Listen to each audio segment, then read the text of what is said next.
छत्रपती शिवाजी महाराज महान योद्धा आणि राजा शिवाजी महाराज हे भारताचे महान योद्धे आणि मराठा साम्राज्याचे संस्थापक होते। त्यांनी मुघल साम्राज्याविरुद्ध लढा देऊन स्वराज्य स्थापन केले। जन्म आणि बालपण त्यांचा जन्म 19 फेब्रुवारी 1630 रोजी शिवनेरी किल्ल्यावर झाला। त्यांची आई जिजाबाई होत्या, ज्यांनी शिवाजी महाराजांना एक महान योद्धा बनवण्यात महत्त्वपूर्ण भूमिका बजावली। शिक्षण आणि प्रशिक्षण लहानपणापासूनच शिवाजी महाराजांना शस्त्रास्त्रांचे प्रशिक्षण मिळाले। त्यांनी इतिहास, राजकारण आणि युद्धनीती या विषयांचाही अभ्यास केला।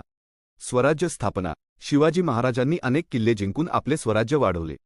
त्यांनी स्वतःचे सैन्य आणि प्रशासन व्यवस्था उभारली। शासन शिवाजी महाराजांच्या शासनकाळात मराठा साम्राज्य मोठ्या प्रमाणात विस्तारले।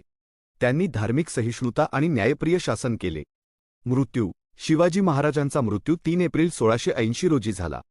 शिवाजी महाराजांचे योगदान स्वराज्याची स्थापना त्यांनी भारतात स्वराज्याची कल्पना रुजवली। मराठा साम्राज्याची स्थापना त्यांनी मराठा साम्राज्याचा पाया घातला। छापामार युद्ध पद्धती त्यांनी छापामार युद्ध पद्धतीचा विकास केला।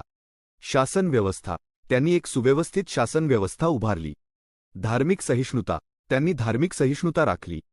शिवाजी महाराजांचे महत्त्व शिवाजी महाराज हे भारताचे राष्ट्रीय नायक आहेत। त्यांनी स्वातंत्र्य लढ्याला प्रेरणा दिली। त्यांचे जीवन आणि कार्याचा अभ्यास आपल्याला देशभक्ती आणि राष्ट्रीय एकतेचे धडे शिकवतो।